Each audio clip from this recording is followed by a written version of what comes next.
like to call to order the November 14th, 2024 meeting of the Arizona State Parks Board.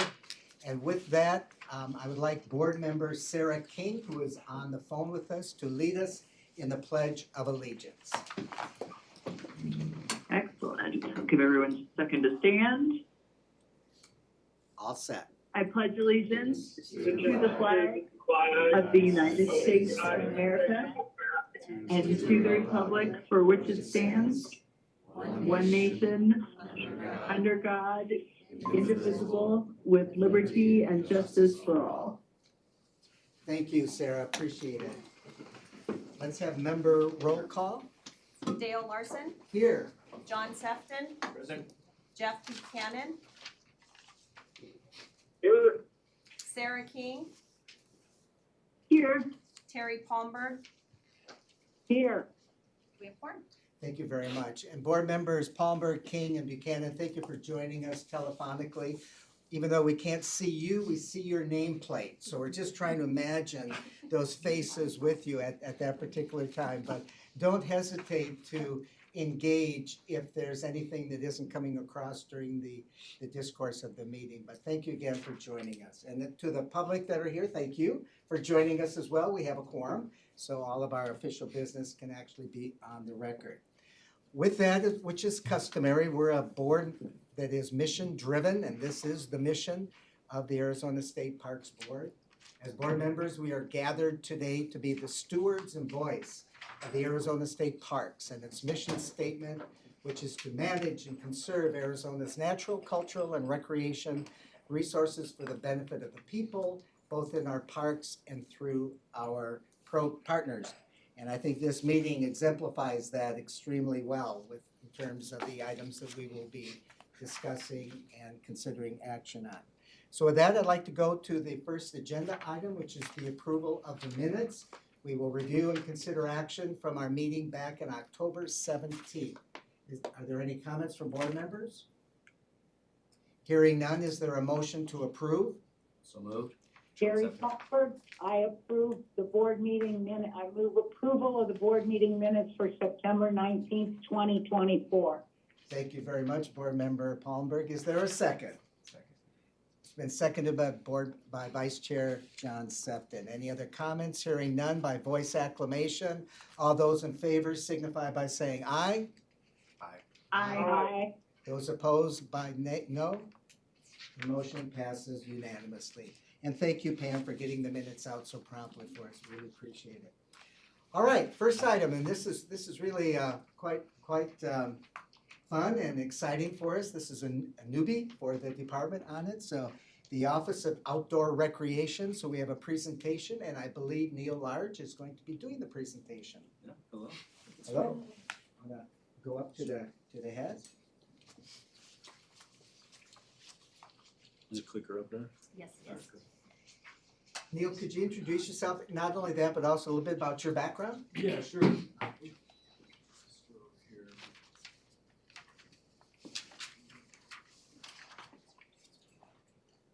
All right, cool.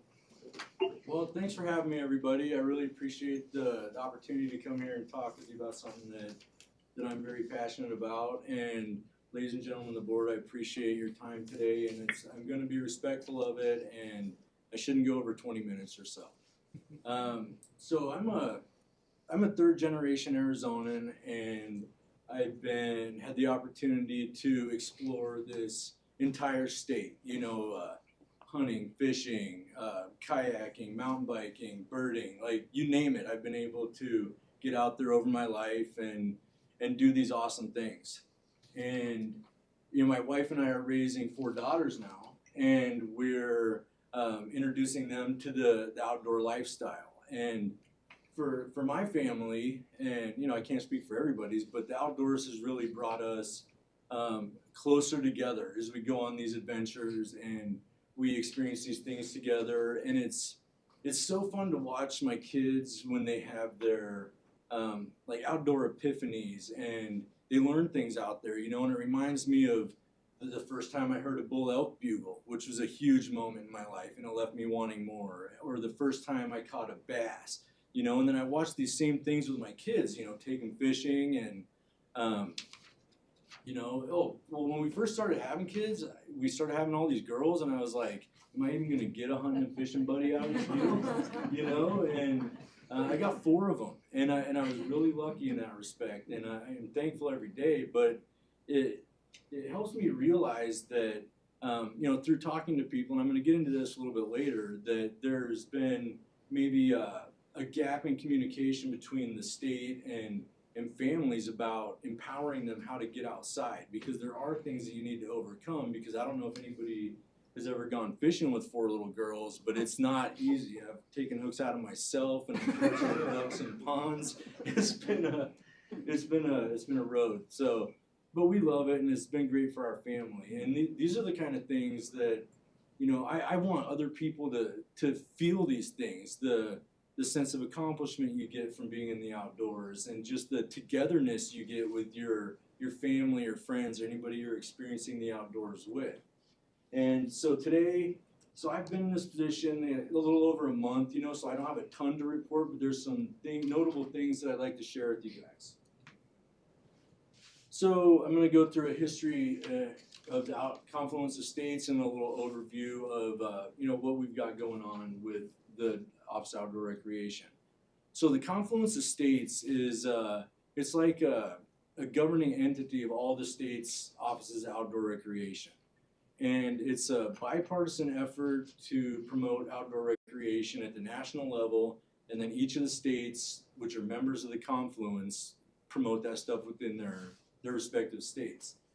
And it started in 2013 in Utah, and the governor there was like, recognized the need for an Office of Outdoor Recreation, and since then more states have jumped on board, and Arizona is the 24th state.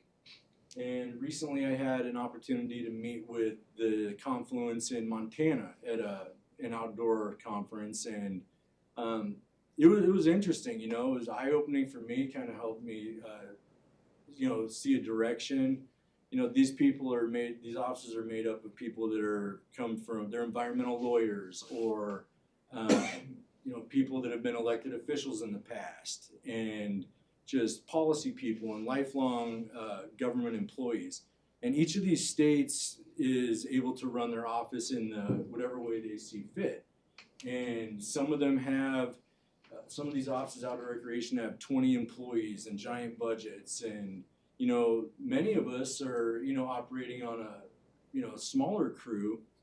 But I think we're pretty lucky here in Arizona, because a little more history. First, this office is with the Office of Tourism, and then, you know, Lena Allen was working on it. She had a lot of stuff going on, and then there were some internal conversations, and it moved to State Parks, which is a logical, great move, because we've been the leader in promoting outdoor recreation for a number of years now. So it makes a lot of sense. And then as I've been talking with people around the state, you know, there's some concern about, oh, you know, this is a one-man show, you know, and I'm like, it's not. You know, I've got a lot of support. I've got Dr. Dawn Collins, you know, I mean, she's awesome. I've got Lena Allen. I've got all the departments in Arizona State Parks, you know, grants. I've got a legislative liaison, you know, and I've worked with all these people for such a long time that our processes of communication and the way we do things is kind of set, you know, and we've got our rhythms. And so we don't have to spend time building out an office like some of these others do or have. You know, we can start working on things that matter pretty quick, which is nice. So I'm going to go into kind of the direction we're taking. And I hope to God everybody in here is familiar with the SCORP.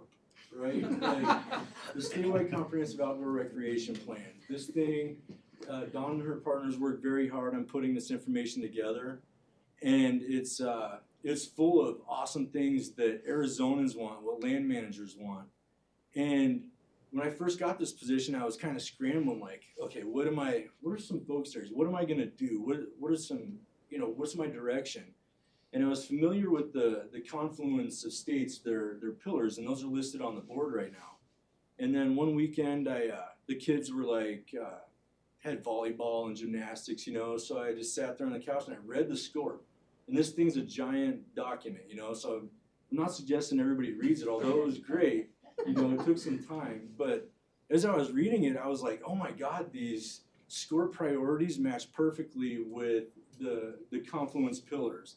So then I talked with Don and Lena, and we're like, you know what, those are great items for you to concentrate on. And so as we're talking to people, whether it be in person or on all these digital calls we have all the time, you know, we're kind of, there's some certain themes that keep coming up. And so I think we're kind of narrowing down what the pulse of the Arizona needs right now, and with these 3 items. So these are the 5 that we'll be focusing on all together, but right now people are calling for economic development first and foremost. They want to make money, and a lot of the people that want to make money, well, I mean everybody does, but these smaller communities, and we have so many outdoor recreation options throughout the state that a lot of them are associated with really small communities that may not have the funding to advertise correctly. They don't have maybe the know-how to work with their neighboring communities instead of against them, because that's something I noticed in some cursory research, that these smaller communities oftentimes are missing gaps in their communication to the public, but they're also working against themselves in other communities. So I think that that's some place where I can rely on my marketing experience to help them out. Secondarily, public health and wellness. A lot of people are really familiar with the physical benefits of outdoor recreation. You know, you get out there, you're physical, you get in shape. I personally lost a ton of weight. I used to be 320 pounds by hiking all these City of Phoenix trails. And as a byproduct of that, I felt great about myself. You know, my mental health skyrocketed. I was able to, see things in a different light, and I was very confident about what I'd done, and my sense of accomplishment was astounding. And I think that another place where, you know, as a whole we might be missing in the conversation is just laying out just how important outdoor recreation is to mental health of people. So we're going to put some time in there. And then lastly, and I've been excited that people are talking about this because it's something that I hold very close to my heart, is getting kids outside. You know, not only because it could be a great move for families to do that, but also we're in charge of cultivating this next round of outdoor stewards. You know, so if we can get these kids involved and outside and enjoying the outdoors now, you know, eventually they'll get jobs in the outdoor sector, and we'll have this giant pool of outdoor stewards to pull from to fill these jobs in the future to help protect Arizona's resources. So, you know, how can we go about doing this? So I want to look at the data first, and first and foremost, $11.7 billion is a freaking huge number. Okay, it's before I started in this position, maybe hundreds of millions or whatever. No. Billions of dollars are coming into Arizona's GDP every year because of this. We have 106,000 jobs. Arizona, so participation rate is 52% in Arizona, which, as somebody who's competitive in nature, would think that should be higher. And as well as 17th in the nation. Why can't we be in the top 10? But I'm going to jump back to the meeting I had at the Confluence Estates for a moment and explain kind of what they're working on with these numbers and how Arizona's going to do it differently. So we're at this meeting, and this is the first time I've met with them in person. You know, we've talked on, you know, digital calls and stuff, and they're going around saying, oh, you know, I've only got like 250 people on my email list, or, you know, how can we frame this data so that the public catches on and they really understand what we're trying to say. And, you know, after a while, somebody else mentioned, you know, how to reframe this data, and I had to speak up because I couldn't take it anymore, because I'm like, these people don't care about the data. You know, they really don't. It's an important part of the conversation, for sure. It really is. These are amazing numbers, and it really can help paint the picture of why outdoor recreation is beneficial, but it doesn't touch them on a level where they're going to take action. You know, so how would we do that in Arizona? Well, I think about my strengths and where I've been and where I've come from. And I think that telling the story of outdoor recreation and getting people excited about it is going to be much more impactful than sharing a bunch of numbers. Because those numbers are what the public is doing for the government, right?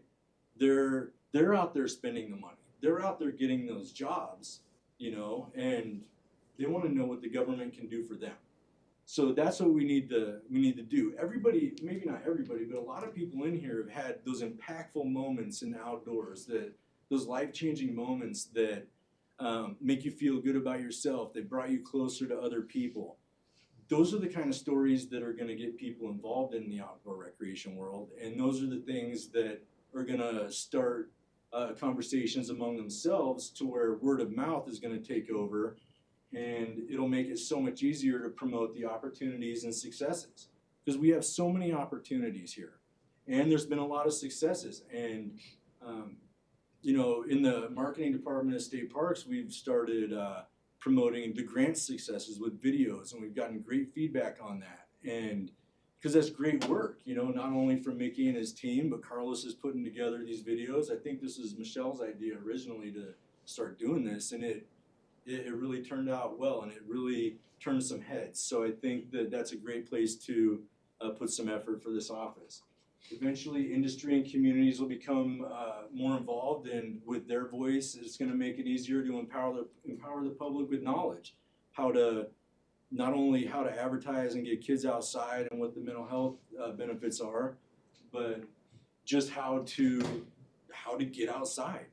Some people just don't know how, and there's also people that have barriers to the outdoors. And that's something that we'll address too.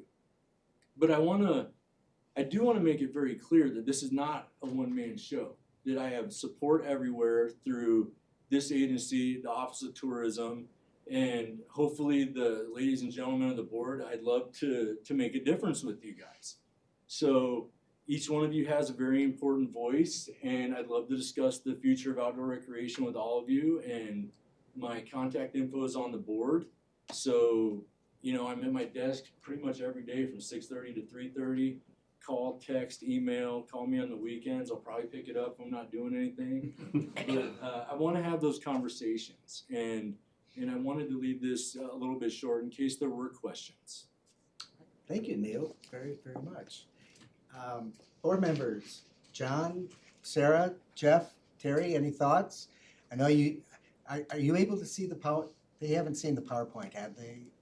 I sent it out to Oh, them. they've got it. I have. I'm Okay. watching YouTube. Yeah, any thoughts or comments from the three of you before I turn it over here to the vice chair? So I've got a question, Mr. Chairman. Yes, go ahead, Jeff.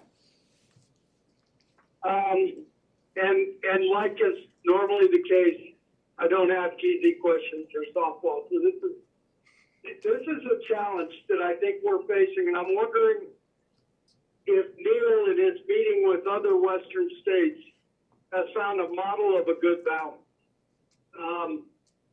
So here's the issue.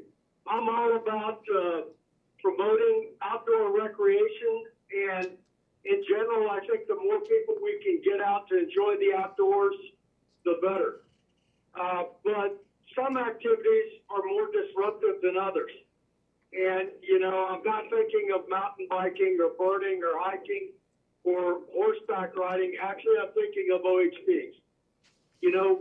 When we have an industry that promotes people making rooster tails in their high-speed OHVs, it's destructive to the environment and it disrupts other recreational opportunities. Now, I think, in our job, obviously, we need to provide for those opportunities, but along the way, we want to teach respect and responsible use instead of destructive use. And we're working against a industry that is promoting the opposite.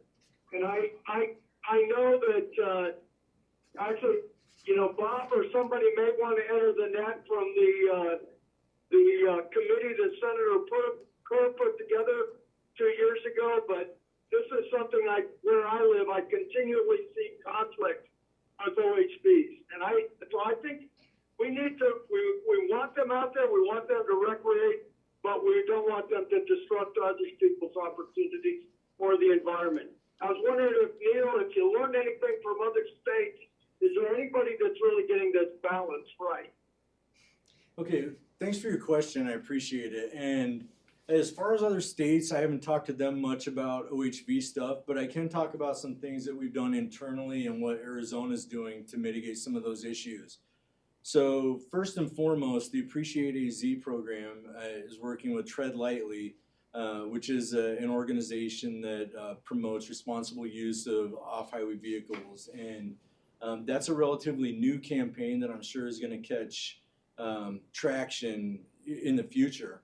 Also, what I've done, or Matt Eberhardt and I have done on the Arizona State Parks website, which came from communications in the North Valley Outdoor Network. People were talking about some areas getting loved to death. So Matt and I had the idea to catalog these OHV trails throughout the state, put them on our website, and our website's used as a way to help dissipate OHV traffic. Lane managers will email us or talk to us at these different meetings, because we're always in meetings everywhere, about areas that they'd like to see traffic to and areas they'd like to see traffic away from. So we promote those areas as well. But I'll be the first to say I don't have all the answers, and I'm open to further communication about how we can help make more of an impact with OHV use in Arizona, because it is a problem. It's growing, and it's fun, and it's exciting, and it's an awesome way to get outside. But there are certain people within that demographic that just don't know what the right thing is. And if they don't know what the right thing is, then they're just going to keep acting the same way. So it's our job to just expand messaging, and that could come with partnerships and just unifying what we're saying to the public to get them to do the right thing. Does that answer your question, sir? Yeah, it sure does. I appreciate you doing some work here, and anything we can do to make a difference, I think, will be positive. I've just seen a lot of cases where, ranch owners are shutting off access to hunters, and it's not because of the hunters; it's because of the OHV use being destructive to the environment and things. So, if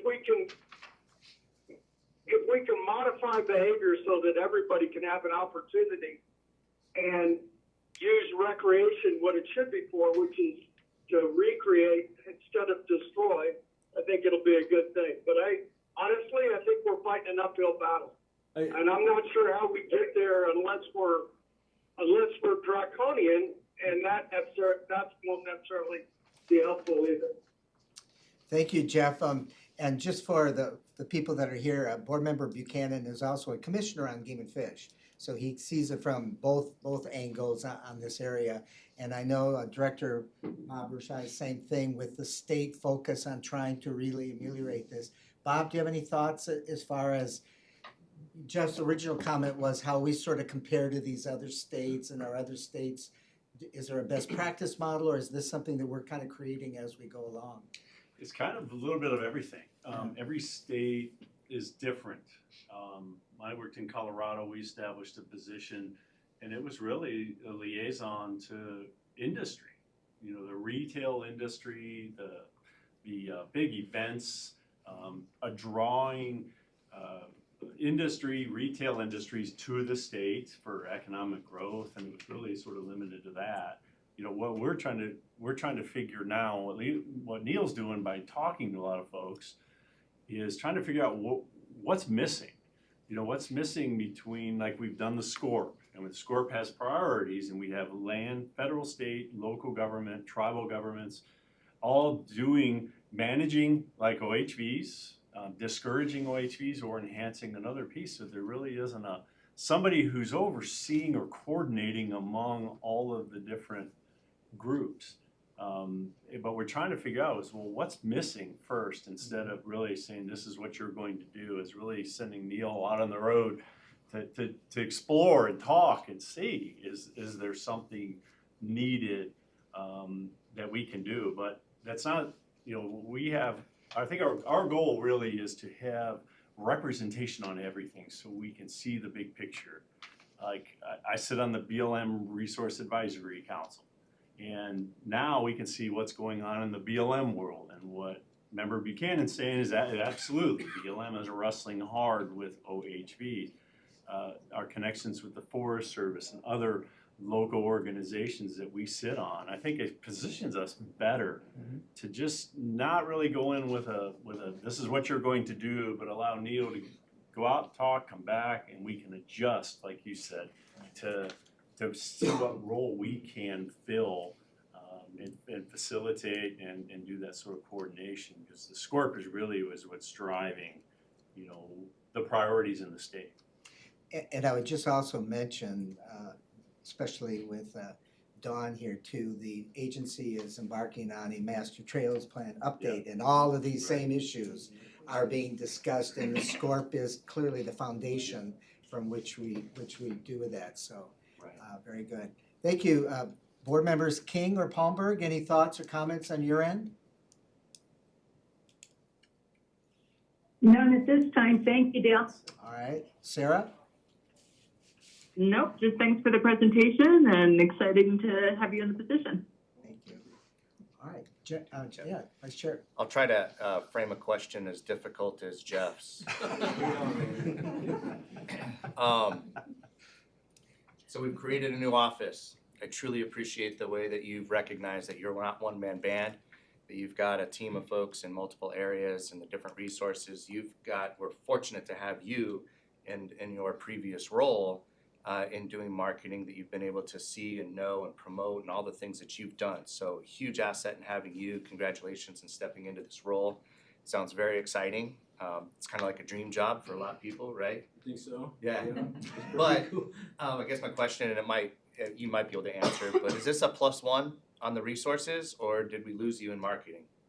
I'm currently still doing digital marketing work as well, so until they can backfill that position, I'll be doing that. But I've been shedding some of my responsibilities to other people in the team, and so far I might be working a few more extra hours right now, but I know in the future when we're able to backfill, I'll put all my time into the Office Outdoor Recreation. Thanks, Bob. I mean, is there truly an FTE plus, or is this just a? I think, to my comments earlier, I think if we can assess and say, you know what, Neil, one person isn't cutting it, I think we have the opportunity now to go back and get the resources that we do need. One person, although Neil is great, it really limits, time and energy, particularly when he's doing 2 other jobs in addition to this one. So this is really just sort of the reconnaissance of what we need, and now what we can have the ability to go back and build this program the way we need to, whatever that needs. And that's where, just from an advocacy standpoint, from the board perspective, that we have done such a great job with Michelle and the whole team, and everybody collaborating to everything from branding to messaging to social, you name it. State Parks has really escalated in this arena, but it's still resource management, right? One of my sayings is I'm just one man, 2 hands, like most of us. And there's only so much, but from a resource standpoint, I don't want to see us lose on the marketing side when we start, sending out to, the Neil resource to all these other focus and opportunities. So it's a different gig than what you've been doing. It's a very different gig, but there's a lot of similar aspects to it. Like, I'm still going to be doing marketing in the Office Outdoor Recreation, but I'm going to market maybe more to B2B stuff, like getting people, industry involved in that respect, and making sure that they're able to find resources that we eventually offer, give them opportunities to jump on board with programs that we're going to offer too. So I'll be able to frame those in a way that they'll be found.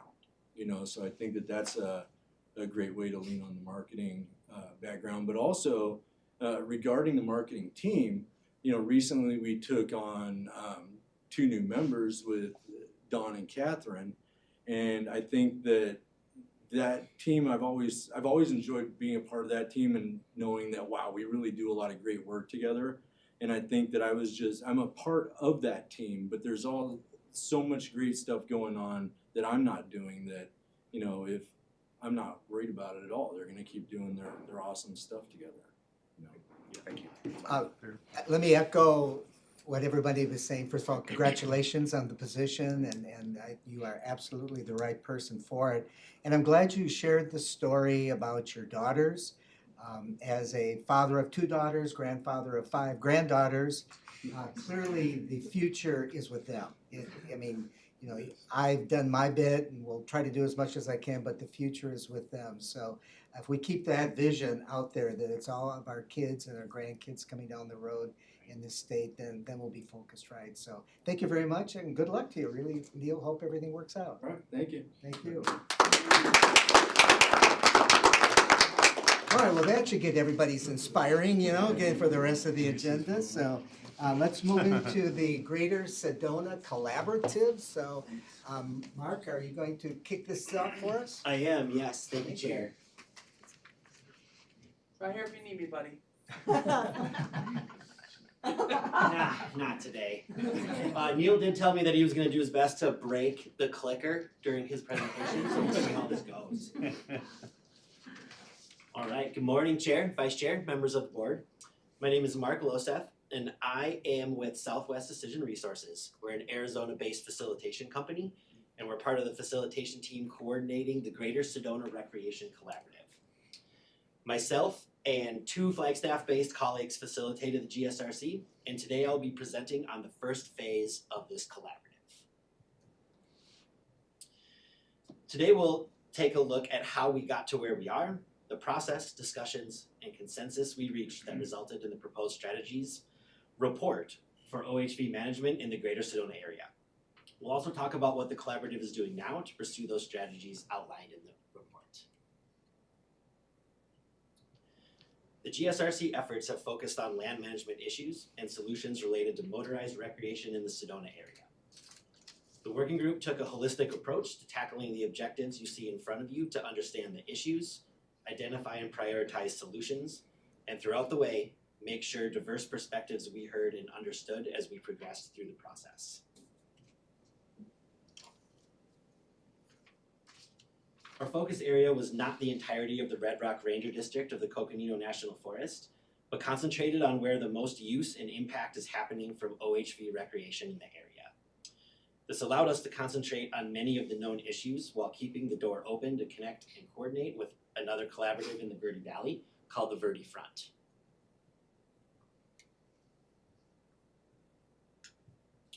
So now we'll take a look at the process, how it was developed, and how it's being implemented now. The GSRC has had an active engagement from local land management agencies since the beginning. Agencies with decision-making authority related to motorized recreation and infrastructure came together as co-convening entities to support, inform, and provide context throughout the process. Each agency came to meetings prepared to share their perspectives to working group members and made sure conversations about potential strategies were feasible and well-informed. Once the co-conveners shared their perspectives on OHV recreation management and formally came together as the co-convening group, the SDR team pursued a detailed assessment of the issues and current conditions in the Sedona area. We interviewed a range of individuals with varied perspectives to understand the complexities and thoughts on the challenges related to OHV management. During the interview process, we also held meetings in 4 neighborhoods engaged with the City of Sedona and the Forest Service. We invited discussions of the issues, challenges, and potential solutions with local residents to further determine the best way to organize and convene the GSRC. Once the interviews and neighborhood meetings were synthesized, 23 individuals were invited to participate in the Motorized Recreation Working Group. Working group members are affiliated with environmental and recreation nonprofits, businesses, neighborhoods, and government offices, and offered to participate to learn from each other and share the perspectives of their affiliations. Each member was asked to represent their neighborhood or organization and encouraged to share information between the working group and their constituencies. Both the co-convener group and working group are a part of the larger Greater Sedona Recreation Collaborative. As working group developed strategies for land manager consideration, they identified action teams or smaller groups to dive deeper into potential strategies, to gather information, and further understand the issues to be brought back to the larger working group. So this process began during the summer of 2022. Through 2023 and into the spring of this year, the working group focused on understanding and identifying the challenges, their root causes, and strategies to put forward to land managers to improve both cultural and environmental conditions in the area. Over the course of about a year, the working group provided detailed input that contributed to the proposed strategy report released in March.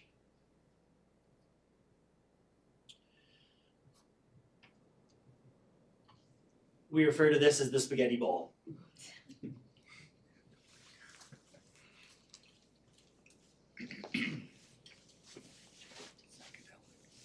So to begin, what we needed to understand, and this was from guidance from our co-conveners, Matt Eberhard was integral to this, the Coconino National Forest Red Rock Ranger District.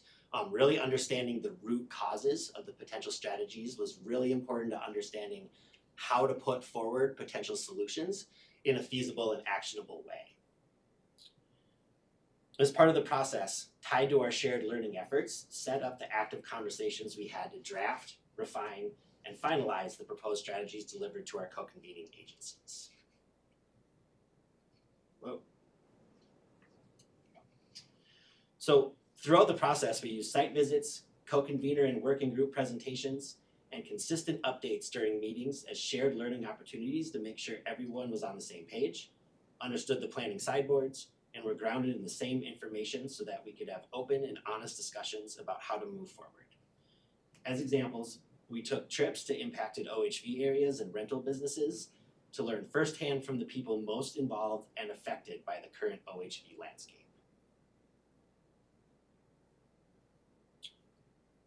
So here are the outcomes of our efforts to understand the issues and the true foundational causes of the challenges identified. Each bullet you see here resulted in a corresponding proposed strategy to address the root causes in prioritized and actionable ways. This part of the process, tied to our shared learning efforts, set up the active conversations we had to draft, refine, and finalize the strategies.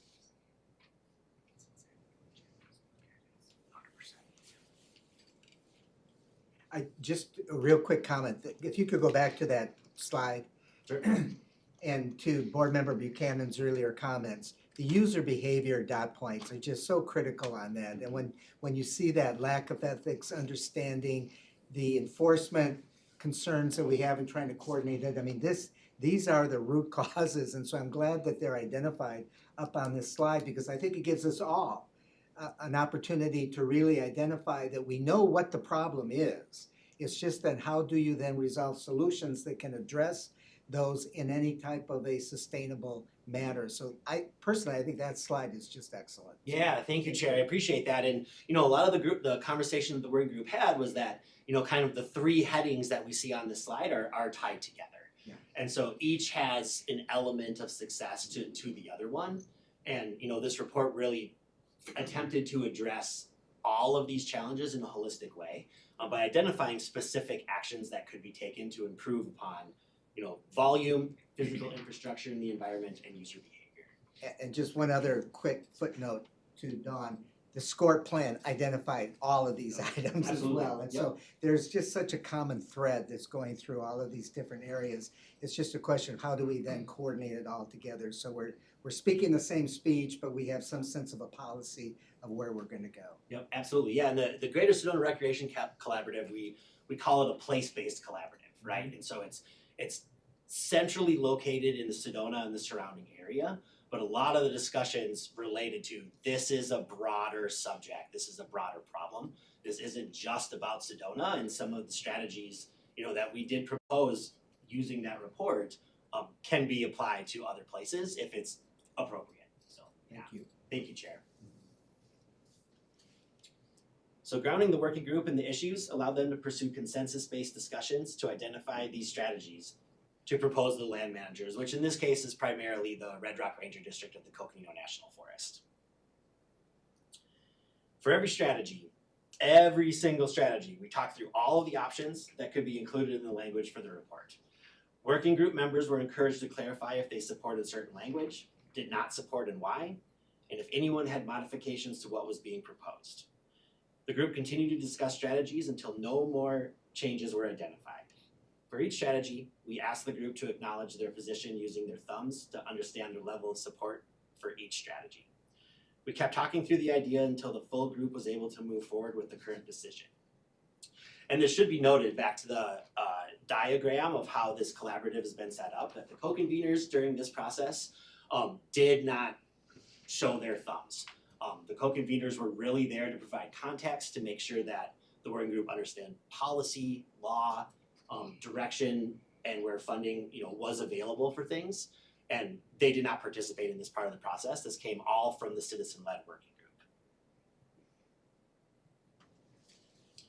Okay, so this table shows the list of strategies detailed in the report and the level of consensus for each. The working group was committed to balancing each strategy based on the range of perspectives within the group, and you can see that we were able to achieve a substantial amount of agreement. Only a few of them had 4 or fewer group members not fully supporting the decision, but were willing to move forward with the language and intent of the strategy.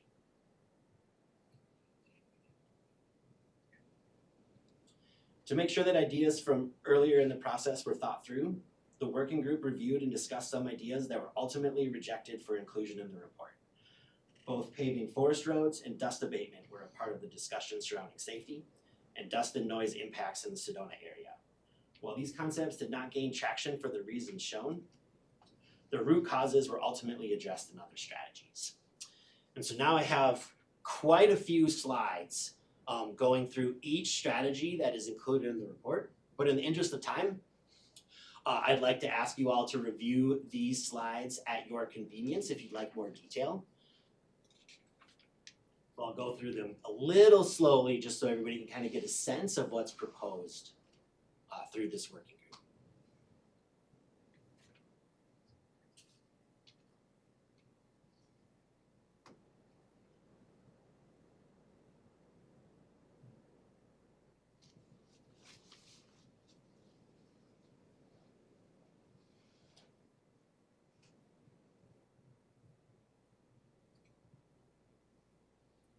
Okay, so in addition to our full working group meetings that we held monthly, small teams met outside of these meetings and the co-convener meetings to focus on specific topics that were identified as needs to collect more information and make recommendations for full working group consideration. A lot was accomplished by these teams, and their findings became key contributions to many of the strategies proposed in the report. The communications team developed press releases, created the format for us to share information with the public, and continues to look for new opportunities to engage local stakeholders and the community.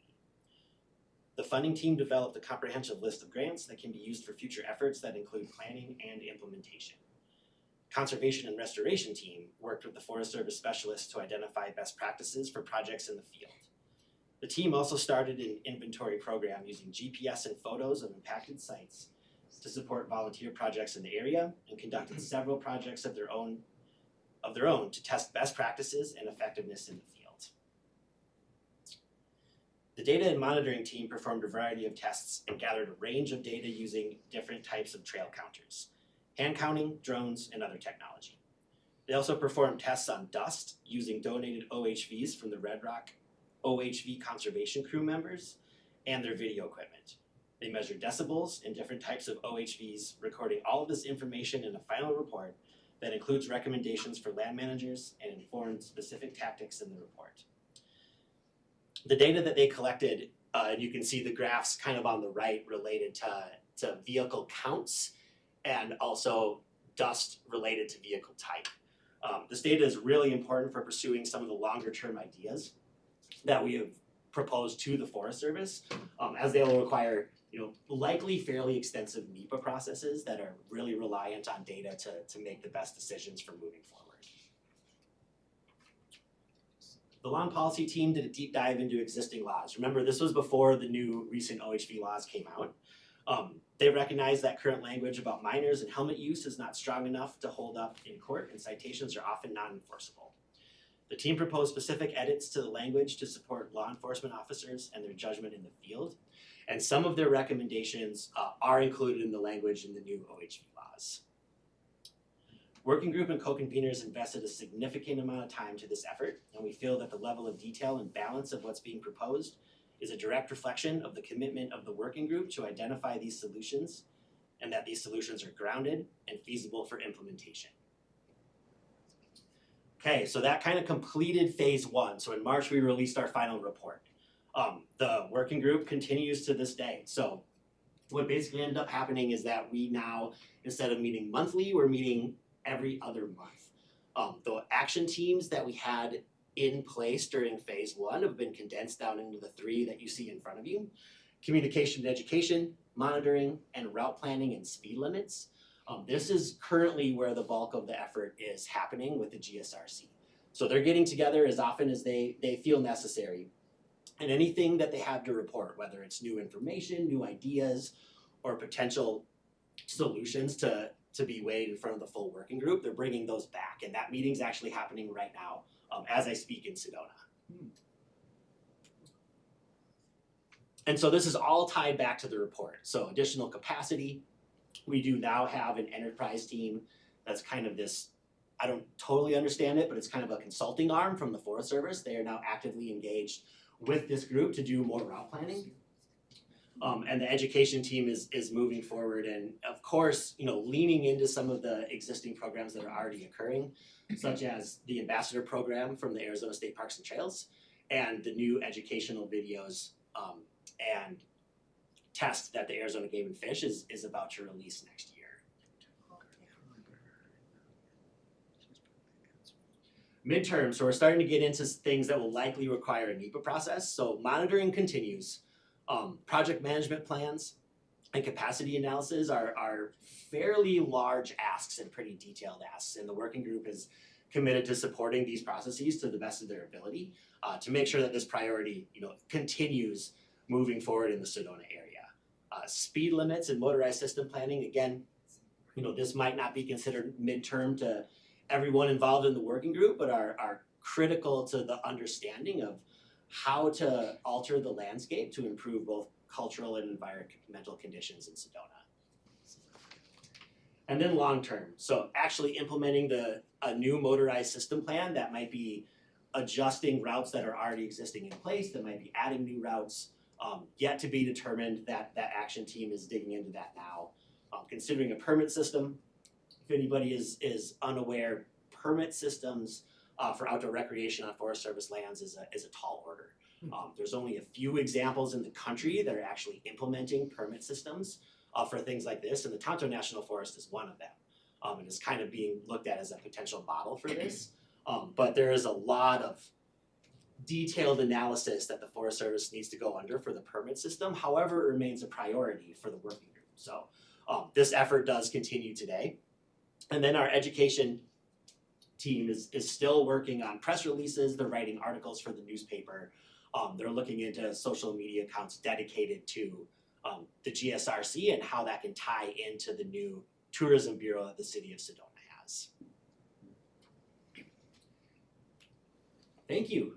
Appreciate your time today. And I must say that the support that Arizona State Parks and Trails has provided throughout this process, and as a facilitator of other place-based collaboratives, is hugely appreciated and recognized by all of my colleagues and all the folks that are involved. I like to pick on Jeff Schmidt because he attends a lot of my meetings, but his presence at these meetings is a huge value add to the citizens that are involved in these groups. So I thank the board and Arizona State Parks and Trails for everything they've done. Well, thank you, Marsh, very much so. So similar to the last item, board members, King, Palmer, Buchanan, any comments while Mark is still up here with the floor? I'd just say thanks for helping. This is Sarah King. Thanks for helping to lead that effort. I work for the Altar Valley Conservation Alliance with Julia Guglielmo, who also works for SDR, and we've done similar collaborative processes, and they're a huge undertaking and really important to get community feedback and have people buy in from the outset and come up with really productive solutions. So thanks for leading that effort and for the work that you're doing. Thank you, Member King. Jeff or Terry? No, other than great job, lots of work. Thank you. Two questions. Go ahead. One on the permitting concepts, are those typically permitted by the person or the vehicle? That's a great question. So right now it's being viewed as by vehicle because it can be potentially tied back to the OHV stickers that are in place through the state of Arizona. So that's right now kind of where those conversations are at. But again, we're really early days as far as that permitting system goes. It would seem that with the work that's been done, that since people are the problem, that maybe we look at really the education being the person's education, regardless of whatever vehicle they ride on. Yeah. That type of thing, and then second, how do we fund this work? This work, the original, the beginning of this process was funded by the city of Sedona. That kind of got us through getting the co-conveners together through the assessment process and kind of organizing the collaborative. All of the work that happened through phase 1 up to the end of the report and even this presentation today was funded by Arizona State Parks and Trails through the OHV grant process. And without Arizona State Parks and Trails, we would not have been able to do all this work. This was an intensive effort for a collaborative process. And so you all got us all the way through up to what is happening now, which is now being funded by the Coconino National Forest. So we have shared funding, multiple co-conveners have seen the value in this process and have put some skin in the game to keep it going. Perfect hit. Absolutely. I assume you're presenting Very this. good. Well, go ahead, Jeff. Go ahead.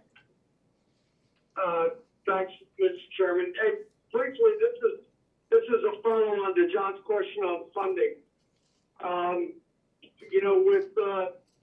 We on the game and fish side met with Sheriff Driscoll up in Coconino County in August, and the Coconino County Sheriff's Department is struggling with resources to be able to properly do OHV enforcement. I think that's a pretty common statement throughout our state, all 15 counties.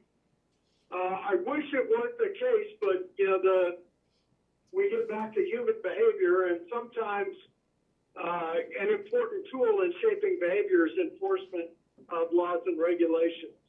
So is there a general recognition of that?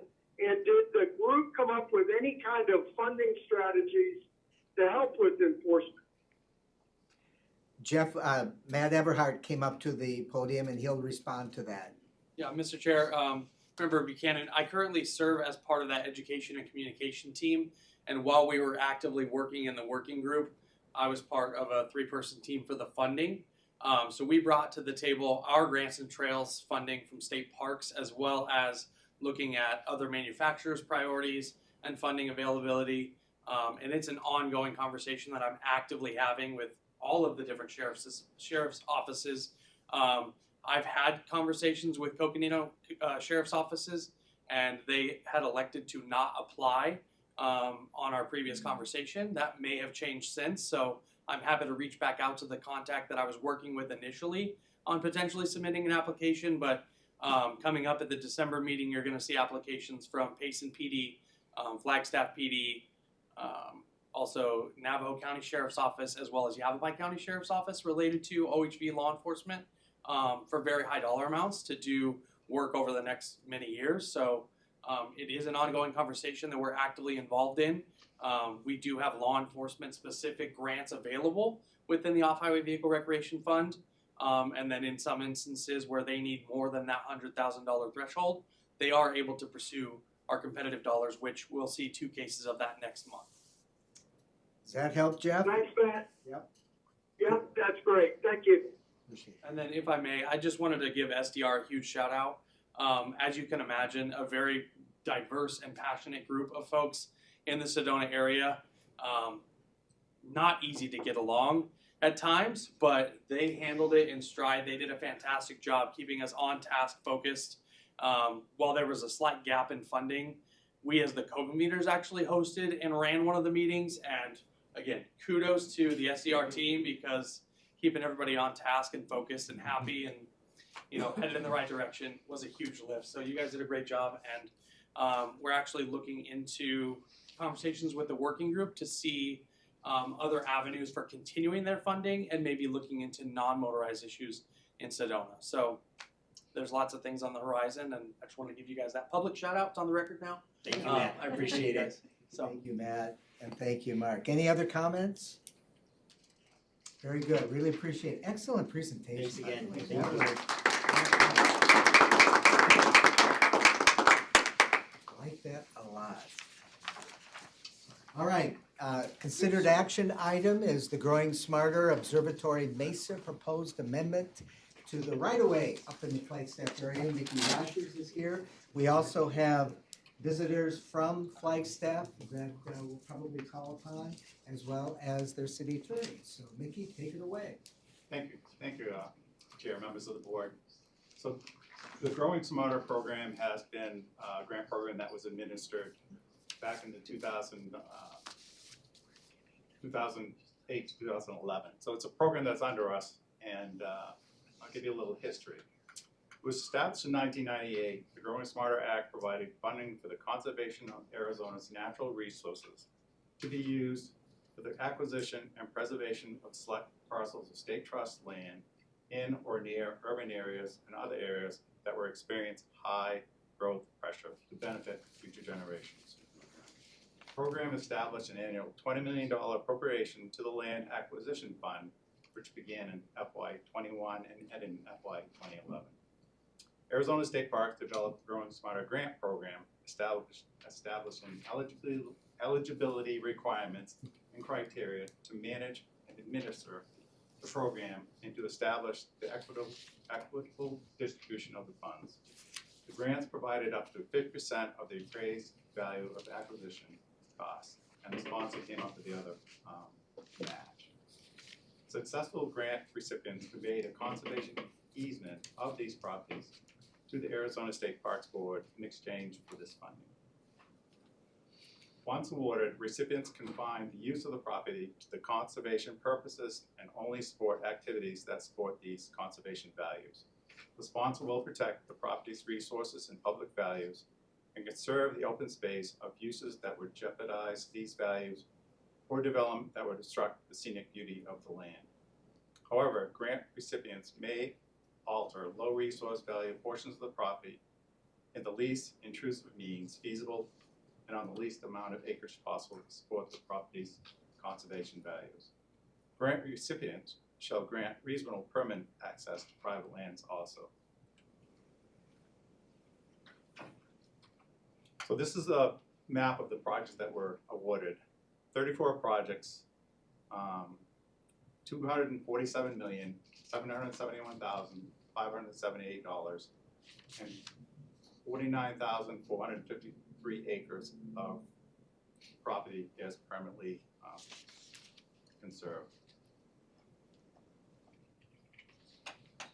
These properties are owned by the grantees, but all of these, like I said, have a conservation easement held by Arizona State Parks to ensure that the property acquired remains open to those conservation values in perpetuity.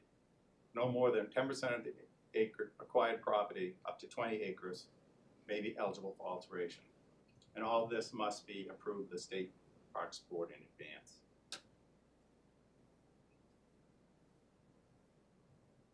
In 2014, the City of Flagstaff was awarded $6 million for the acquisition of 2,249 acres of property to what is now known as Observatory Mesa Natural Areas. At the time, Arizona State Parks was deeded a conservation easement on this property. In 1986, prior to the Growing Smarter acquisition, a right-of-way was purchased from the Arizona State Land Department that provided legal access to private property that abuts the Observatory Mesa property. Currently, this is a primitive road that has not been developed since the right-of-way was purchased. The natural area acquisition was for protection of wildlife, preservation of native plants, environmental education, scientific research, and controlled public access for passive recreation such as wildlife viewing and non-motorized use of trails. Future development could consist of low-impact trails, interpretive facilities, parking, and restrooms. Flagstaff was approached by the individuals that own these 114 acres abutting the conserved property to construct an improved road to access their property and build homes on that private land. However, due to the location of the current right-of-way, construction of a road would not meet the required codes for a road because of the slope of the terrain and the required turning radius for emergency vehicles. The landowners met with the City of Flagstaff about changing the legal description of the current right-of-way to meet the standards for this access with a proper grade, slope, turning radius that was required for this plan. The deed of conservation easement dictates what type of improvements projects are allowed within these natural areas. This is to protect the natural resources and baseline documentation conditions at the time of acquisition. Like I said, the Arizona State Parks Board is required to approve all the improvements and developments within these properties. The board must, once this request comes to the board, a response must be made in 60 days. If a response is not received within the 60 days, it will be considered a denial. After public outreach, several public meetings, the Flagstaff Open Space Commission and the City Council, a request was made to the Arizona State Parks Board to review the proposed amendment to the existing right-of-way to allow construction of an access road through the Observatory Basin natural areas. This request was made on September 18th.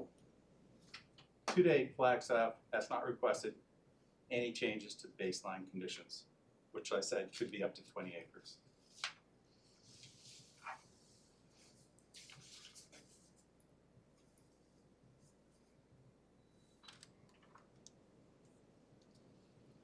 To conform with the city codes, the proposed road requests the service fee, all weather to withstand minimum weight of 80,000 gross vehicle weight, a minimum of 20 foot, a minimum width of 20 feet, turning radius to accommodate a 47-foot truck, 13 foot 6 inches clearance, and grades not to exceed 10% longitudinal and 5% lateral.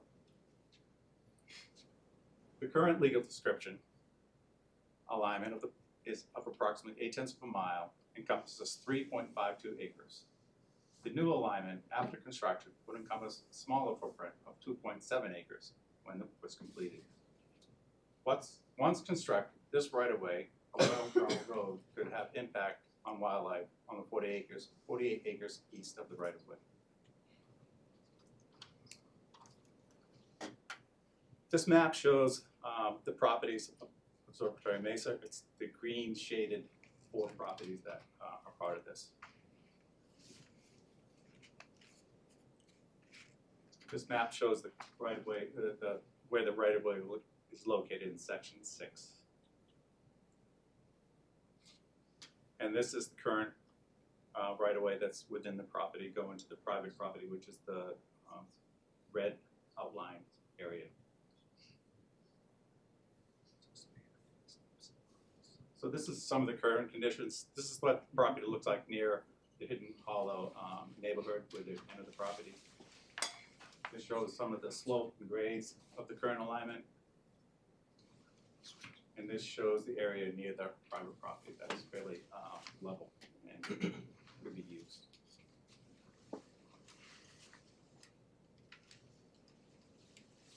So the next slide show the proposed new right-of-way alignment overlaid on the current right-of-way, showing the sections that would be changed. So the green section is the current right-of-way, the dark sections are the new proposed right-of-way that would be built.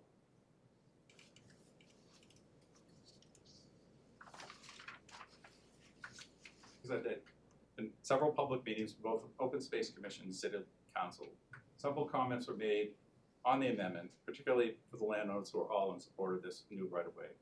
Some of the public concerns mentioned in public meetings were increased traffic and trash on Hidden Hollow Road, light pollution, future utility easements, potential impact on wildlife corridors, safety concerns driving into Hidden Hollow Road, and increased traffic on the right-of-way.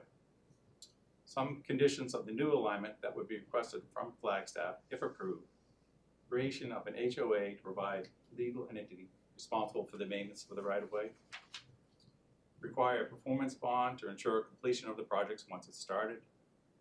During construction, require revegetation specialists to assist with the planning of the project, monitor construction, and plan mitigation when construction is completed to restore areas to their natural areas.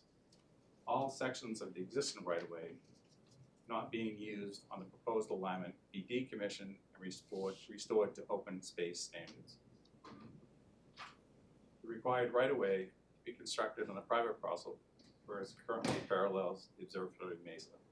So up at the top, you can see that the green is the existing one, the dark shaded one is the new one, so that property would go back into the conservation easement, it wouldn't be part of the right-of-way anymore, and it would provide turnaround for merchant vehicles.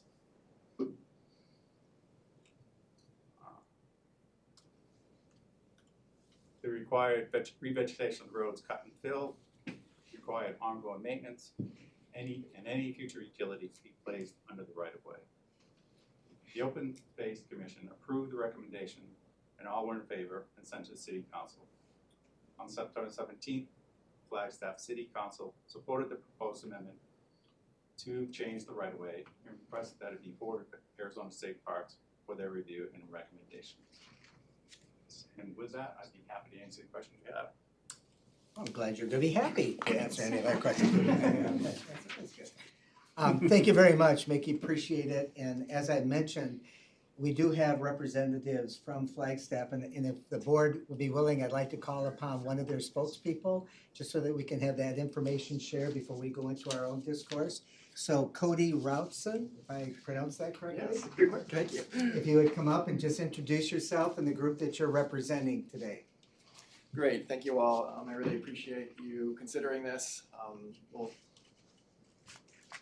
I just really appreciate you taking the time to consider this issue. So my wife and I own one of the parcels in the private land up there. There's also, I think, 5 other landowners here present in the meeting. So if you have questions or concerns about what we're asking, we're happy to field those. I think Mickey did an excellent job of presenting the situation, so thank you, Mickey, for that. So the private land has both physical access and legal access that goes through the property owned by the City of Flagstaff that State Parks owns the conservation easement on.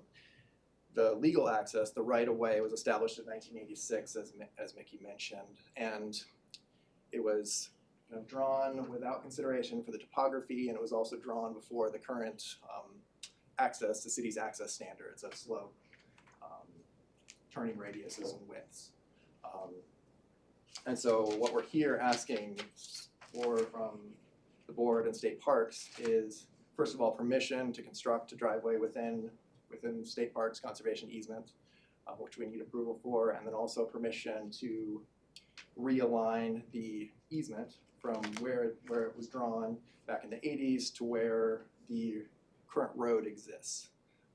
And so again, there's a legal access and a physical access. Those aren't aligned in all places. And so we're asking, can we move the legal access to where the physical access is so we can minimize disturbance? It'd be silly to have 2 roads going in here.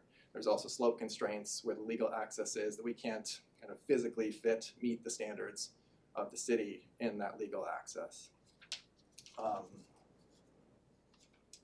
think there have been a lot of questions from the community about, are we going to do a big development up here? Are we going to do a shopping mall, etc.? So just to address that, the property is zoned as a rural residential. There's a minimum lot size split. I think it's 5 acres is the minimum size that a piece can be. The access that we're requesting in terms of the driveway has a maximum number of houses that can service, and I don't know what the exact number is, but it's not a high density development. We'd be presenting a whole much different proposal to you all if we were seeking a high density development. We'd also need secondary access. If there was secondary access possible, we'd be using that instead of this, what we're proposing here today. And so the landowners, we've been working with the city, with their Open Space Commission over the last 2 years now, trying to kind of thread this needle between gaining access to our land while doing that in a non-invasive way, as minimizing our impacts. And I think the city and the landowners are also all aligned in that we you know, we want to reduce our impact. We don't want to have to follow the existing easement where it's going to be huge cuts and fills. We'd rather, you know, move that down to where there's already an existing road, which will need to be, you know, you saw, will need to be improved, but it's, you know, it's bladed out. It's mostly there. There's a couple places where it deviates from that existing road, and that is to meet the city's access, like the slope and the turn radius requirements. Yeah, with that, be happy to field any other questions. If any other landowners have something to chime in that I missed, but yeah, thank you all again very much. All right, thank you very much. Appreciate that, Cody. Let's turn it over for questions from the board right away, and also just would like to recognize that the City Flagstaff is also here with their law department here in case there are any questions from them as well. So, board members King, Palmberg, Buchanan, any thoughts or questions on your part? Mr. Chair, Jeff Buchanan. Go ahead, Terry, if you got one. I'll go next. Okay, lot sizes. Do owners' lot sizes, acreages change? Do lot size for the owners change with this change at all, or do they stay the same as it had, that you just described? Yep, they stay the same. I think the one difference is that a portion of that right of way is being pulled off of the state parks conservation easement and put on to private land. And so there'll be some subtle changes to where the easement is, but the lot sizes are not affected. Who maintains the road? That will be the landowners are responsible for maintaining the road for emergency vehicle access year round. So that'll include maintaining the surface and plowing the snow, etc. Terry, let me just follow up with that question because it was brought up in Mickey's presentation that the HOA will be responsible for the maintenance and the upkeep of the road. Is there an existing HOA now? We're forming one as landowners. It'll be a road association, so a road maintenance association. Okay. And so this will then be engaged in that HOA creation to know that this is the priority for it and that the landowners, I assume, will be assessed some kind of fee to allow for that maintenance to take place? Absolutely, It's absolutely. strictly HOA, nothing from the city of Flagstaff, then, correct? So the city of Flagstaff, to my understanding, will form a contract between the city and this road association. And so we'll need to form that before the finalized easement is granted.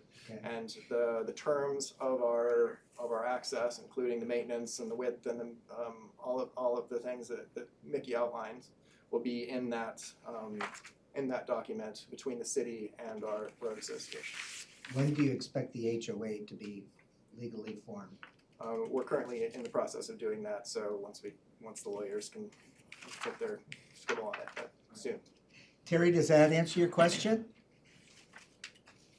Yeah, kind of, sort of, yeah. Well, it's a lot of work ahead of them if they can pull it off, and it's gonna cost them some significant bucks to maintain a road, but are the perimeters of the properties, current property fenced? And if so, out of what materials and what future fencing do you anticipate? There's an old barbed wire fence which is only standing in a few places that borders the boundary of the open space and the private property. I anticipate removing that fence from my section just because it's dangerous to wildlife. Elk, travel across it on a daily basis, and I'd rather get that barbed wire out of there. But I'm not certain what other landowners anticipate doing.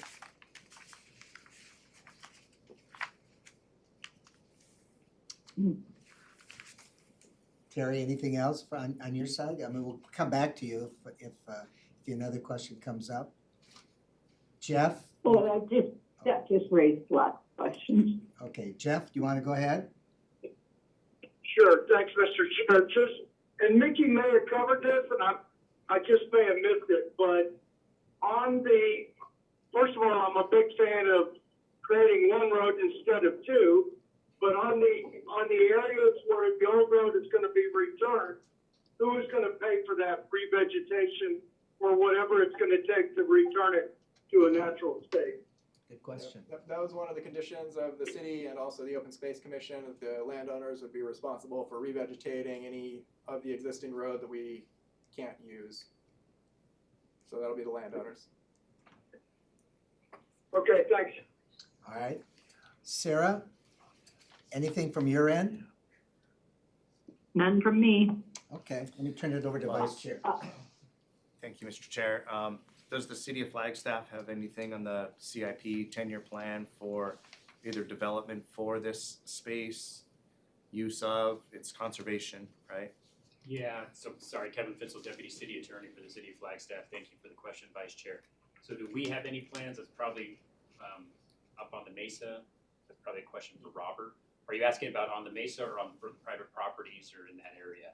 On the Flagstaff, because we Yeah. cut through Flagstaff route, right? Go ahead, sorry. Hey, good afternoon. I'm Robert Wallace, Open Space Supervisor for City of Flagstaff, and we are working on a trail plan for the Observatory Mesa National Area. We've already gone through 3 public comment periods, and we're working on finalizing our last comment period to finalize that plan before taking it to City Council for approval.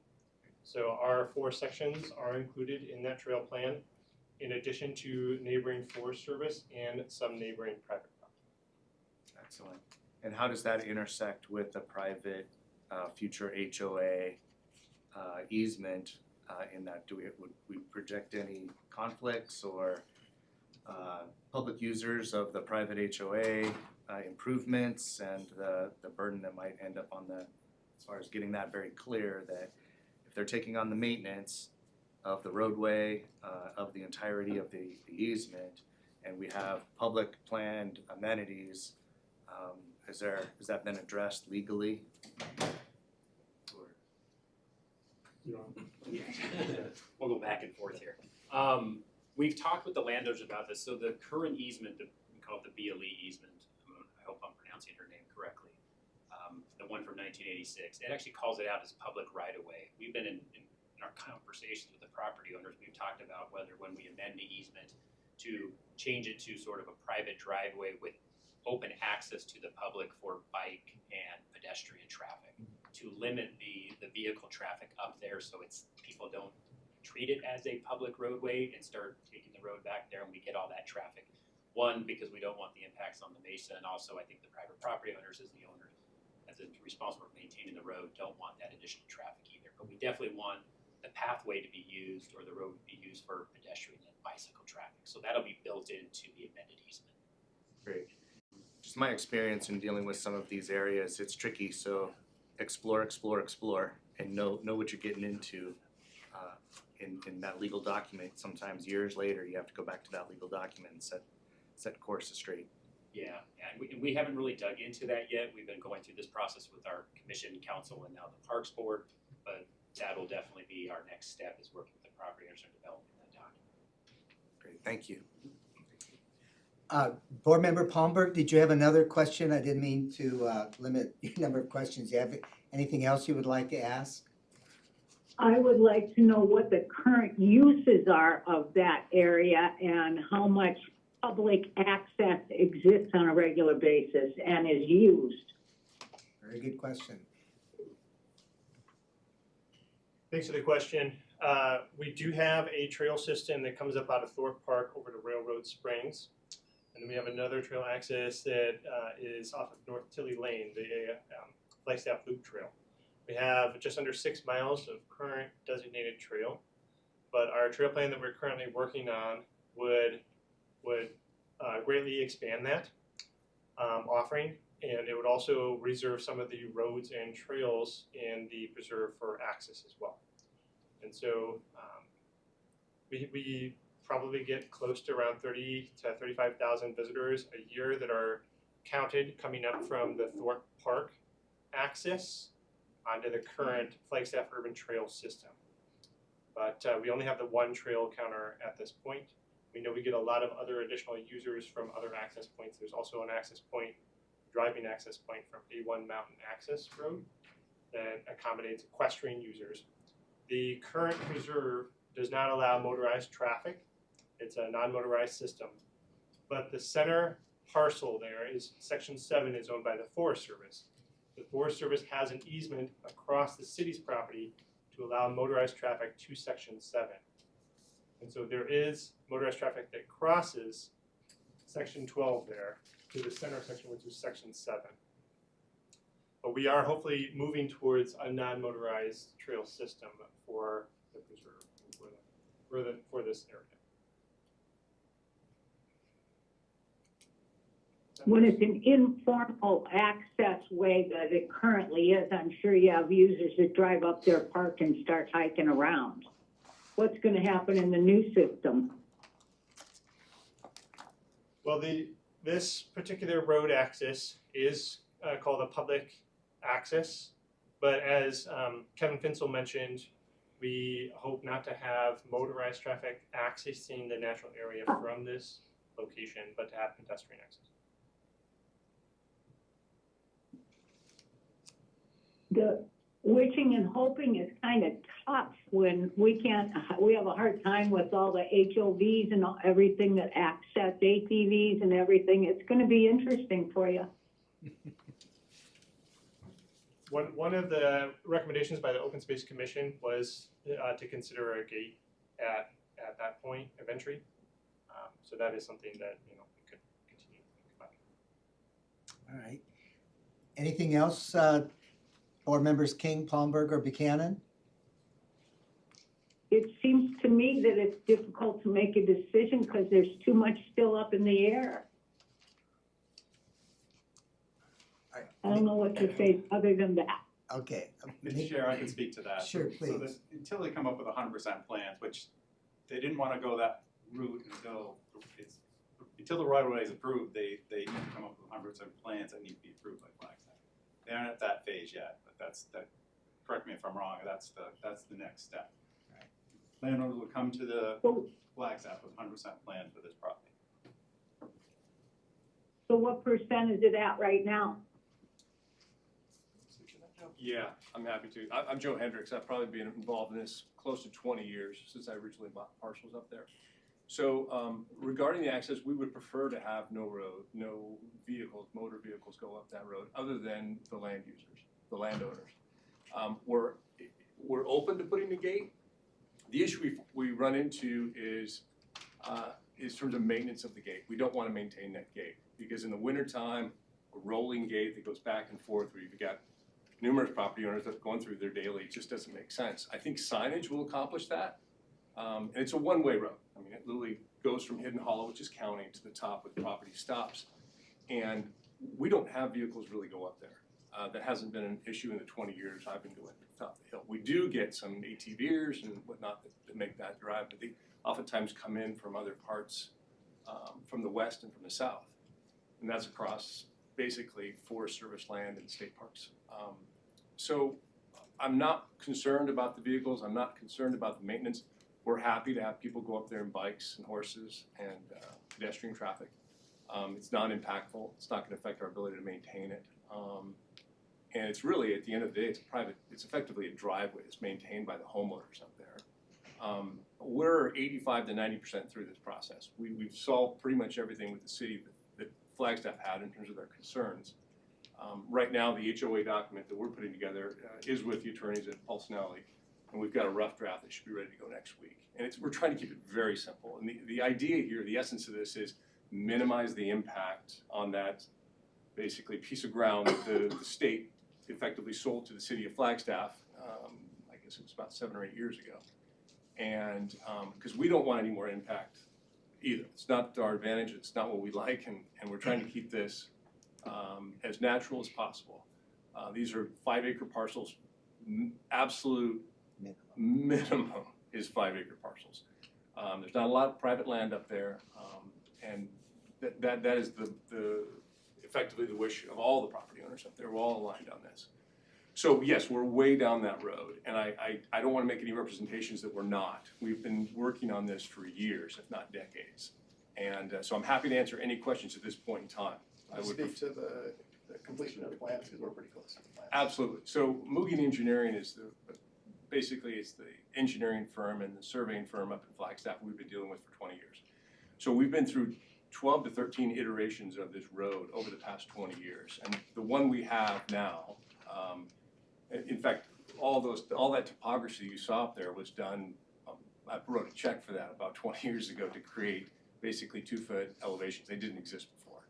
So we know the land, we know the topography, we know where the road has to go. There's very few options in terms of where it can come in. That's, I shouldn't say very few, there's one. And as Cody mentioned, there's not a secondary access. And without secondary access, there can never be any big development up there. It doesn't make sense. But again, I'm happy to answer any questions that you have right now about what's going to happen up there, what the city's take on it is. But we're as far as I'm concerned, we're 80, 90% the way there. Okay, thank you. Mickey, anything else that you would want to share to wrap it up? And then I'm also going to go to Bob, and then and by the way, I do want to sincerely thank our Attorney General's office, who has really helped shepherd this entire process. This is not an easy task. The Growing Smarter campaign was an innovative way of people being able to gain access to state trust lands that were put into process during that political time. So this is history that's many, many years old. And to be able to change this it requires a steadfast legal interpretation with it. So I just want to thank, and maybe before Maggie, Lori or Wesley, any thoughts from your point of view as far as where we on this? Anything for this presentation that has changed your mind? No, if the board wants to seek any legal advice, we could go in executive session if there are such questions. Otherwise, Mickey's gotten a thorough, factual presentation. If the board has questions as far as what deadlines could be approaching and what next steps, we're happy to have, if Mickey needs us to help in any way, or the board answer those questions. But otherwise, if there are no legal questions, we'll just defer to Mickey to assist the board in that regard. All right. Mickey, any last comments? So the right of way has always been there. They've already got access to if they build this, if we shift the right of way, it's going to be a net gain in the conservation easement of another acre. And the minimal impact on the way they have it designed now, would be minimal impact on the environment. So it should be done correctly. But they'll come to Flagstaff for that final approval. All right. Vice Chair? Thank you, Vic. Absolutely. So with the extensive work that has been done with the property owner, the City of Flagstaff, the Outdoor Commission of Flagstaff, the public engagement that's been documented, the staff support that we have from state parks, the legal, we're okay doing it. Mr. Chair, I'd like to make a motion that I move that the Arizona State Parks Board approve the proposed amendment of the right-of-way easement 16-88092 to enable the construction of an access road through Observatory Mesa Natural Area to private properties on the eastern side of Section 6. There's a motion on the floor to approve the easement change. Is there a second to that motion? Hey, Dale, Jeff Buchanan, who made that motion? Vice Chairman John Sefton made the motion. Okay, all right, thanks. Is there a second? This is Tara, I'll second. The motion has been moved and seconded. Any further comments from board members on the motion?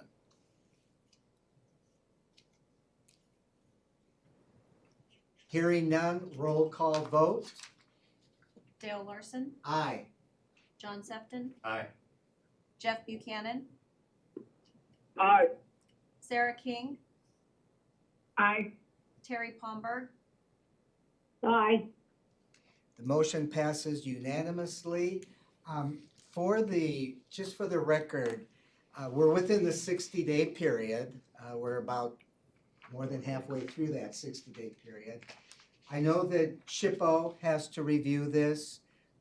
Any other organizations, Game and Fish, or anyone else, if in your discourse that you have with any of the other agencies, anything comes up that would have been changed or different than what we discussed today, you need to let us know. Because right now we've approved this motion unanimously on the basis of the report and the information that you've shared. Thank you very much for making the trip down the hill just to be able to come into to our board meeting to do that. But I think having that open dialogue and communication as you go from 80 to 90% to 100%, and you also talk to these other organizations.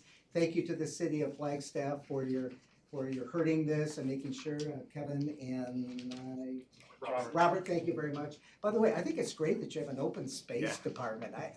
That's got to be unique. I don't know if I've heard of that from other communities, so good for Flagstaff. So, Mr. Chair? yes. Are you wanting the board's decision to be formulated or directing staff to write a letter to someone in regards concert? Absolutely, absolutely. Yes, thank you. That's part of this action. You're correct.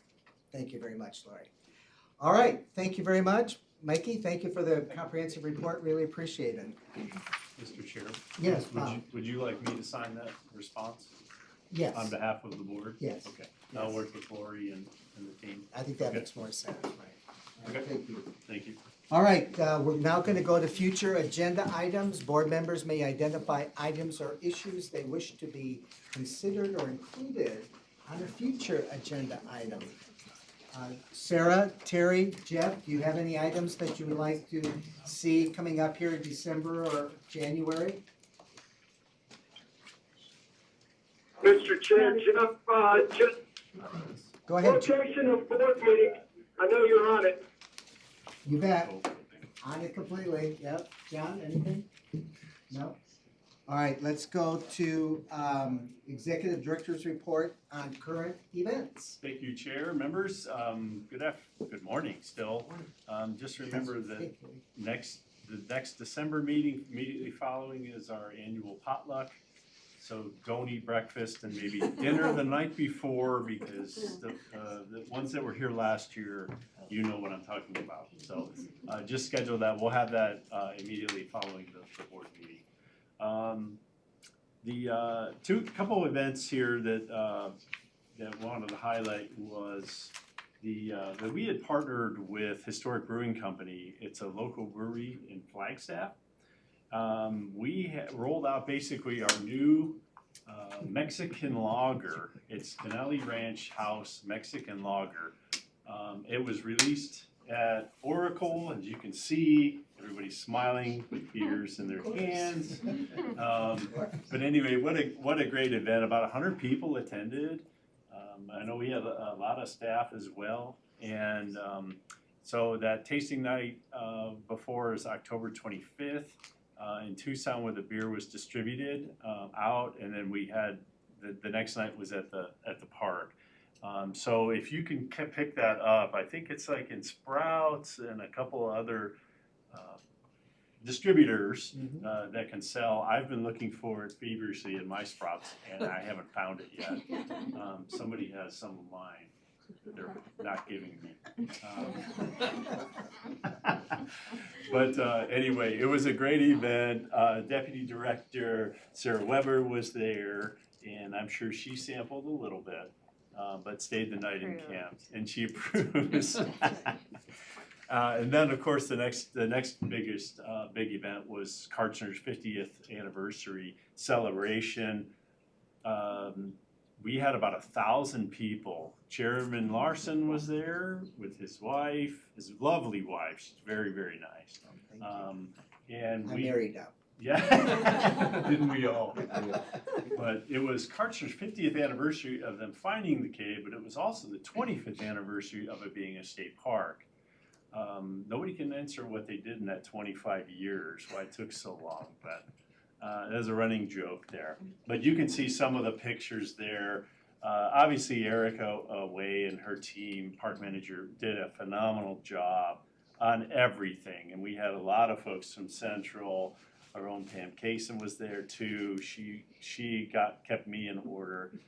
We had a lot of VIPs. We had about 250 VIPs, which we're calling either previous director Ken Travis was there, Renee Ball was there, as you can see the picture. Of course, the Kartchner family was there, and they're a big family, as you know. But a lot of folks too, even Charles Etherly, who was there from day one, the Nature Conservancy. I got to see Dan Campbell, who I haven't seen in a long time, previous state director of TNC. And then, of course, there's several legislators at the top left. Yes, Senator Gowan was there, as well as there's the chair in the middle, right? Yeah, he was there. Yep. So anyway, great event.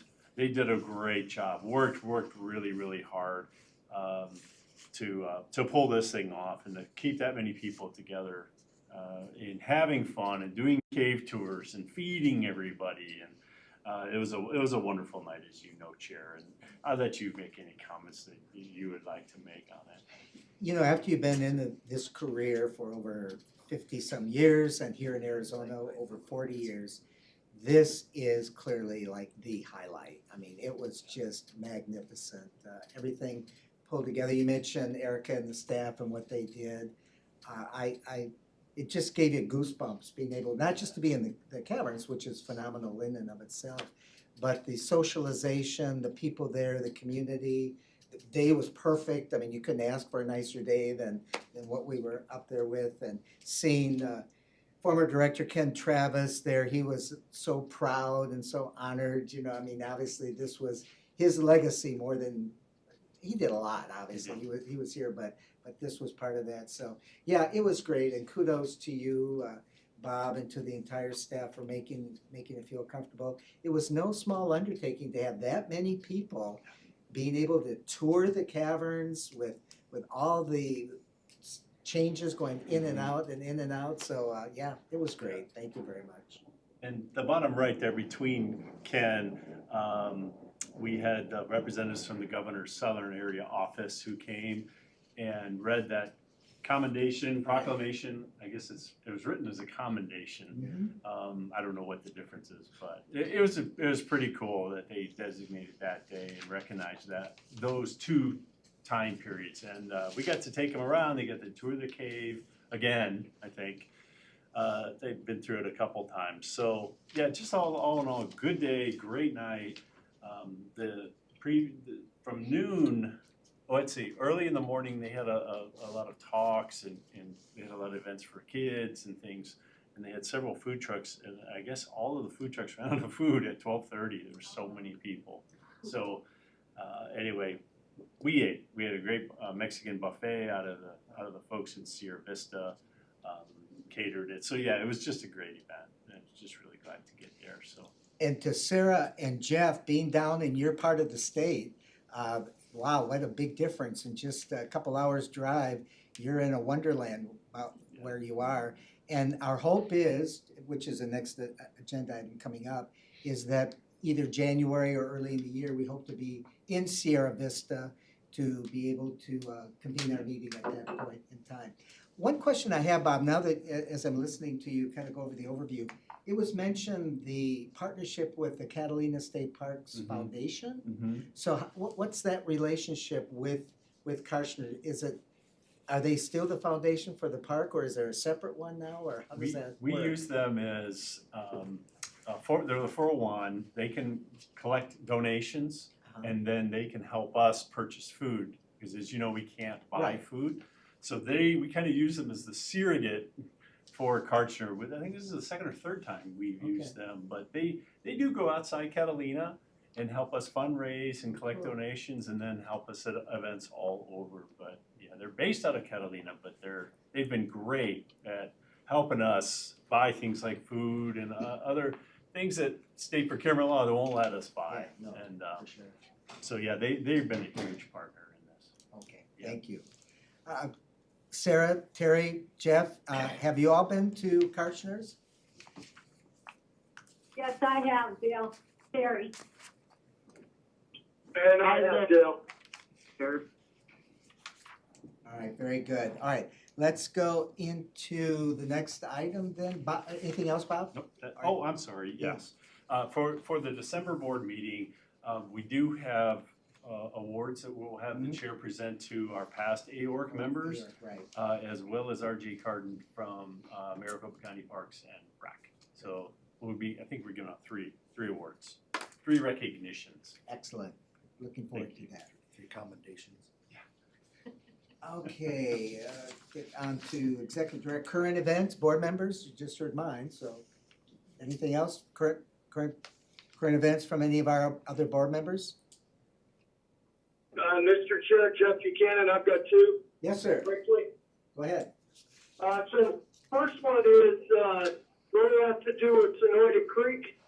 Down there about a month ago or 3 weeks ago, and the good news is only saw one bull down in the riparian area. So whatever we're doing with, the guy who's getting ready to face trial is working. That's the good news. Bad news is there was at least one bull still down in there. So it's coming out, but it's gonna take a long time to heal that ground. Second thing is, right now I'm on I-25 just getting ready to enter Colorado. It's been a long day of driving so far, but I'm headed up to Northwest Kansas for an event with Pheasants Forever. This is particularly important. I'm not sure if you saw the announcement, but Pheasants Forever and Quail Forever got a grant from the Natural Resource Conservation Service, and they're shepherding that grant, but awarded it to the state of Arizona for $24.5 million for habitat. And initially, we thought it was going to be focused up on the strip and just for grasslands, but actually there's a lot more freedom to use it for restoration of habitat, elimination of invasive species, really on plant management, habitat management. I just thought I'd share that. Tremendously good news for the entire state. Excellent, good news. Well, drive carefully, Jeff. So, how, the weather pretty good? It is. There's a lot of snow on the ground, but weather's good. Okay, thank you. All right, next item is just call to the public. If we have any members, I think we've taken care of the Flagstaff contingent that were up here. So Pam, you had, I think we got all their names so that you'll be able to put that in the record. So thank you very much. Future agenda meeting dates, as Bob said, December 12th. We'll be here, and then with your social potluck afterwards. Certainly, thank you very much for wanting to do that. And then Pam has also provided us with the 2025 schedule of proposed meeting dates. Please review that and examine it. If there are any conflicts, we're still kind of lean and mean with 5 of our members, so quorum is always an issue, and fingers crossed that in this next legislative term that we will have some new members appointed to the board to help us out with the quorum. But for the 3 of you, again, Sarah, Terry, Jeff, thank you so very much for taking the time to be with us telephonically, and of course the Vice Chair, John Septon, as well. And with that in mind, I will adjourn the meeting. Thank you.